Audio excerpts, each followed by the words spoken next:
कल वैद्युत क्षेत्र पढ़ा दिया था, समझना ध्यान से आज क्या होगा।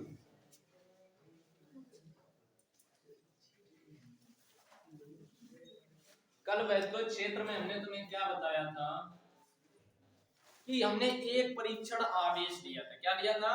एक परीक्षण आवेश। परीक्षण आवेश एक हमने Q नॉट लिया था, एक प्लस Q आवेश हमने कहीं रख दिया था। एक परीक्षण आवेश Q नॉट लिया था और एक हमने आवेश को रख दिया था। क्या किया था? हमने परीक्षण आवेश को Q आवेश के पास ला रहे थे। क्या ला रहे थे? Q आवेश के पास ला रहे। जब हम इस आवेश को इस आवेश के क्या कर रहे? पास ला रहे, तो इस आवेश ने इस पे कुछ ना कुछ बल लगाया। इस आवेश ने इस पे कुछ ना कुछ बल लगाया था।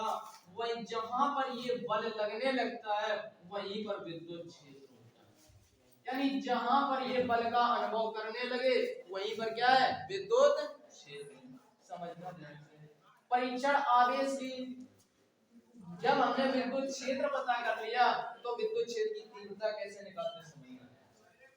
विद्युत क्षेत्र की तीव्रता कैसे निकालते हैं? इस परीक्षण आवेश पर लगने वाला बल, इस परीक्षण आवेश पर लगने वाला बल, परीक्षण आवेश एकांक धन परीक्षण आवेश पर लगने वाले बल को विद्युत क्षेत्र की तीव्रता कहते हैं। विद्युत क्षेत्र की तीव्रता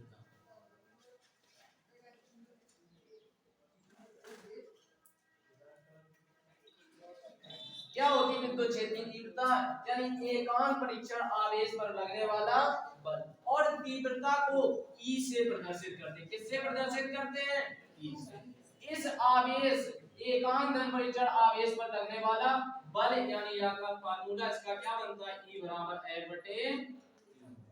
दूसरी बात, आप तीव्रता समझ गए तो आपको बल रेखाएं हमने कल बताया था। बल रेखाएं क्या होती हैं? बल रेखाएं किसी आवेश से निकलती हैं। क्या करती हैं? आवेश से निकलती हैं। कैसे समझना?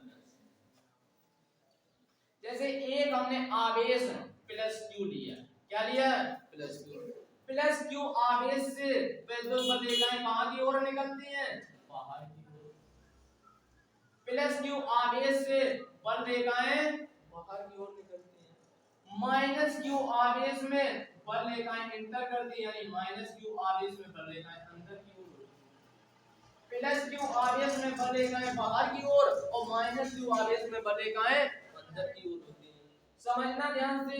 और एक चीज बल रेखाओं की और कंडीशन होती है कि बल रेखाएं प्लस से निकलकर और माइनस में समाप्त होती है। यानी बल रेखाओं की अगर हम दिशा पूछें, क्या पूछें? बल रेखाओं की दिशा। अगर बल रेखाओं की दिशा पूछते हैं तो क्या होगी? प्लस से माइनस की ओर, यानी धन आवेश से धनावेश से ऋणावेश की ओर, धनावेश से ऋणावेश। अगर हम वैद्युत बल रेखाओं की दिशा पूछते हैं तो धनावेश से किधर होगी? ऋणावेश की ओर। और एक चीज समझना, ये जो बल रेखाएं होती हैं कभी आपस में काटती नहीं है। क्या नहीं करती हैं? ये बल रेखाएं कभी आपस में काट नहीं सकती। कैसे? जैसे ये बल रेखा प्लस आवेश है। क्या है? प्लस आवेश। इससे बल रेखा बाहर की ओर निकली, ये माइनस आवेश है, इससे बल रेखा अंदर की ओर है। अगर ये बल रेखाएं प्लस से निकलकर और माइनस में इंटर कर रही, अगर ये बल रेखाएं आपस में क्या कर गई? काट गई। क्या कर गई? काट गई। हमने बताया कि वैद्युत बल रेखाएं प्लस से माइनस की ओर। फिर हमने बताया कि बल रेखाएं आपस में कभी काटती नहीं। क्यों नहीं काटती समझना। जैसे किसी प्लस से आवेश से बल रेखा लेकर नहीं माइनस में एंटर कर रही है, अगर दो बल रेखाएं आपस में काट जाती हैं तो एक चीज और याद रखना कि अगर हम किसी भी बल रेखा पर कोई स्पर्श रेखा खींचते हैं, क्या खींचते हैं?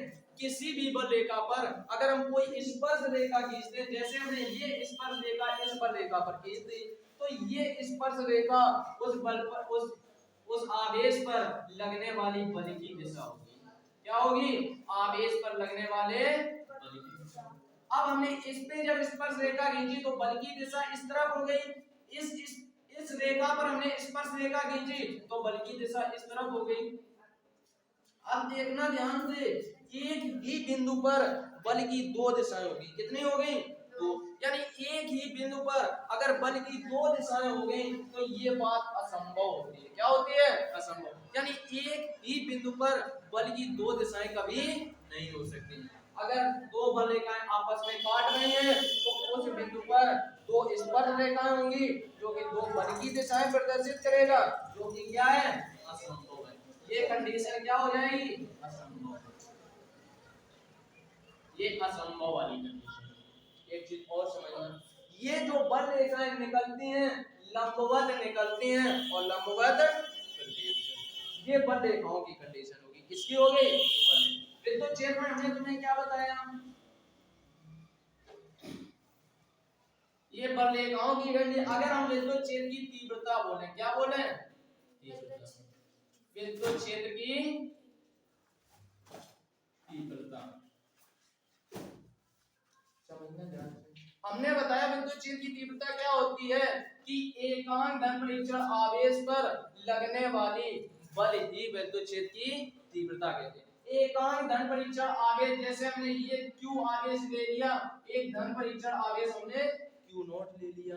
अब इस पे लगने वाला जो बल, जैसे इस आवेश को इसके पास ला रहे हैं तो इस पे लगने वाला बल ही विद्युत क्षेत्र की तीव्रता के बराबर होता है। एक चीज और याद रखना, जब हम एकांक बोले, जब हम एकांक बोलते हैं तो इसका मतलब उस चीज का भाग लगाते हैं। जैसे हमने एकांक क्या बोला है? परीक्षण आवेश बोला है, तो परीक्षण आवेश का हम क्या करेंगे? भाग लगाएंगे। क्या करेंगे? भाग लगाएंगे। तो विद्युत क्षेत्र की तीव्रता क्या होती है? एकांक परीक्षण आवेश पर लगने वाला बल, यानी एकांक परीक्षण आवेश पर लगने वाला बल। और अभी हमने बताया कि तीव्रता को E से प्रदर्शित करते हैं। किससे प्रदर्शित करते हैं? E से। तीव्रता को E से प्रदर्शित करते हैं और तो तीव्रता का फार्मूला क्या बनेगा? E बराबर F बटे Q। यानी एकांक धन परीक्षण आवेश पर लगने वाला बल ये विद्युत क्षेत्र की तीव्रता। और एक चीज समझना कि तीव्रता कैसी राशि है? सदिश राशि। क्यों सदिश है? क्योंकि बल एक सदिश राशि है, इसलिए तीव्रता भी सदिश राशि है। E वेक्टर बराबर F वेक्टर बटे Q नॉट। अब अगर तीव्रता सदिश राशि है तो तीव्रता का मात्रक हमें पता होना चाहिए। क्या पता होना चाहिए? तीव्रता का मात्रक, यानी विद्युत क्षेत्र की तीव्रता का मात्रक। मात्रक आप तुरंत फार्मूले से निकाल लेंगे। किससे निकाल लेंगे? फार्मूले। जैसे फार्मूले में दिया E बराबर F बटे Q, तो आपको F यानी बल का मात्रक पता होना चाहिए। बल का मात्रक होता है न्यूटन। क्या होता है? न्यूटन। बल का मात्रक न्यूटन होता है और आवेश का मात्रक कूलॉम होता है। इसलिए विद्युत क्षेत्र की तीव्रता का मात्रक हो जाएगा न्यूटन प्रति कूलॉम। अगर विद्युत क्षेत्र की आपने तीव्रता निकाल ली तो ये भी आपको पता होना चाहिए कि ये कैसी राशि है। कैसी राशि है? विद्युत क्षेत्र की तीव्रता सदिश राशि है। तीव्रता निकाल लिया, मात्रक निकाल लिया, इसकी विमा भी पूछी जाती है। क्या पूछी जाती है? विमा। अब विमा कैसे निकालेंगे? सबसे पहले विद्युत क्षेत्र की तीव्रता E बराबर होता है F बटे Q। तो आपको F यानी बल की विमा पता होनी चाहिए और आवेश की पता होनी चाहिए।